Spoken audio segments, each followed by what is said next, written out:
Imagine boarding a ship so enormous, so advanced, that people called it unsinkable.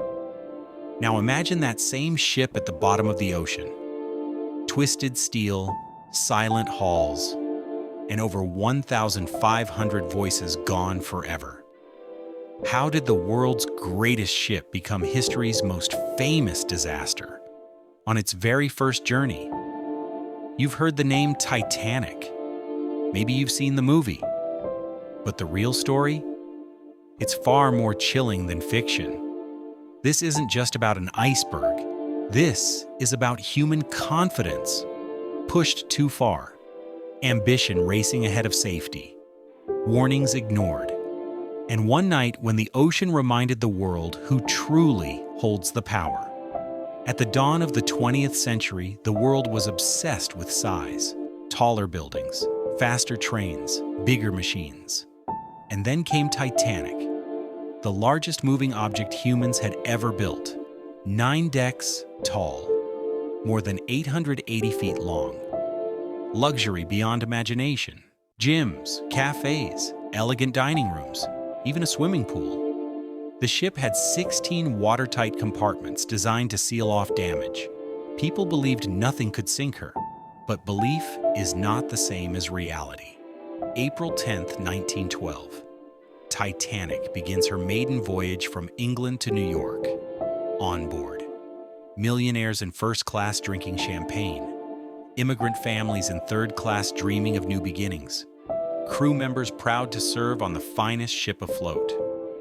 Radio operators received multiple warnings of ice ahead, conversations from other ships reporting huge ice fields. But Titanic kept going. Why slow down when you're sailing on the safest ship ever built? Speed mattered. Pride mattered. The schedule mattered more than caution. Late at night, April 14th. Calm seas, moonless sky, almost perfect conditions for missing danger. At 11:40 p.m., a shadow appears ahead. Iceberg! Too late.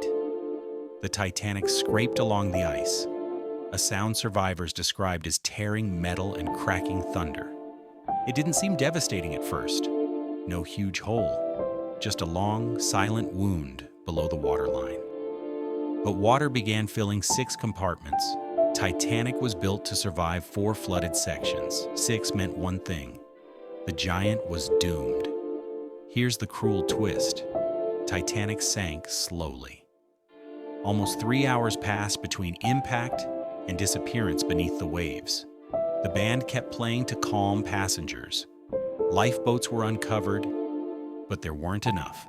The ship carried over 2,200 people, yet lifeboats for barely half.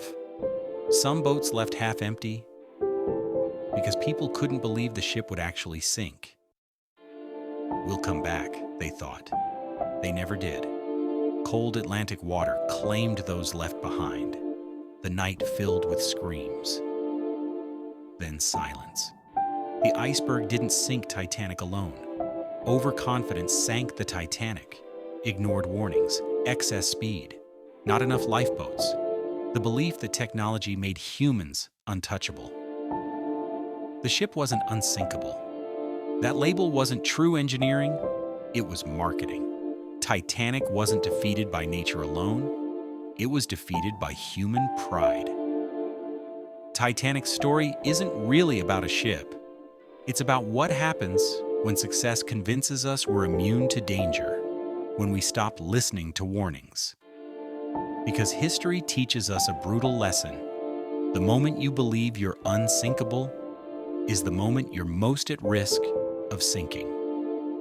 So here's the real question. In your life, in business, technology, or ambition, what icebergs are you ignoring right now?